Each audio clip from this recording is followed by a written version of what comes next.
Hi, everyone. This is Dr. Mike, host of the free iTunes podcast, Psychiatric Secrets Revealed with Dr. Mike. But that's not why I'm here today. This is another Saving Savvy episode. It's actually a Photography 101 episode, in other words, for beginning photographers.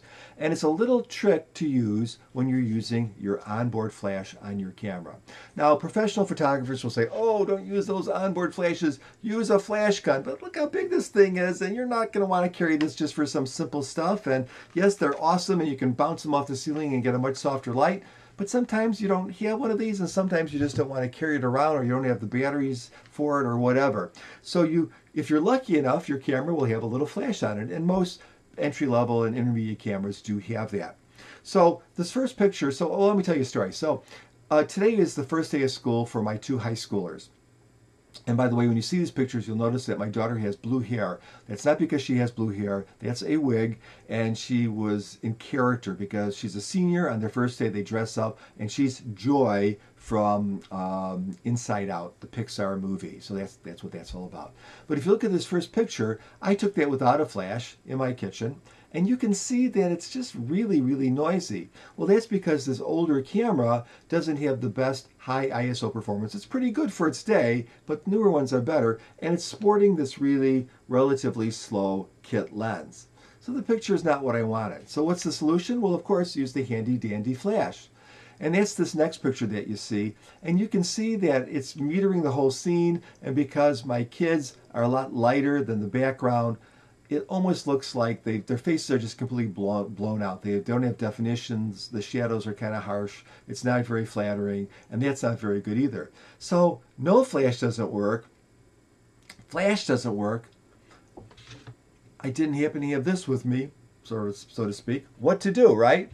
Well, there's a control in your camera called flash exposure compensation. Now, this is not exposure compensation. So all cameras, or most cameras, will have a little exposure compensation. So if you're taking a picture without flash, and let's say the camera's metering kind of funny, and your subject is either underexposed or overexposed, you can just dial your exposure up or down a little bit and get the right exposure. But that will not work with the flash because the flash is super brief in its execution, like thousandths of a second or 1/10,000th of a second. So you really have to vary the intensity of the flash, which is basically what flash exposure compensation does. And on this particular camera, since this is a consumer grade camera, you're going to find it in your information area. You have a little quick menu, and it's very easy to then adjust it up or down. In other cameras, it will be different. So I actually went down about 1 1/3 stops of light, which is quite a bit of light down. And you can see that this particular picture is exposed just right. And actually, by reducing the light, it's a lot softer looking, and it looks not too bad, especially for its intended purpose, which is just to, again, put it on Facebook and send it in a text message. So that's a little tip that you can use. The exposure compensation is a great thing to do. If you can't think of that, you can maybe take a little business card and bounce that little flash up and down. And when you get more advanced, you can buy one of these guys here and feel like a real photographer. But sometimes the best photographers are the ones that are the most creative and innovative ones that can take a camera and work with it and get the most out of it.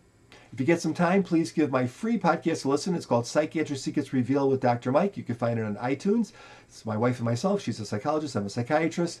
If you'd like to know more about me, look at my blog, which is drmikekuna.com, drmikekuna.com. I sometimes will repost some of my videos there. So there's a few videos on there, plus a lot of writing experiments kind of stuff. And have a great day, everyone. Bye-bye.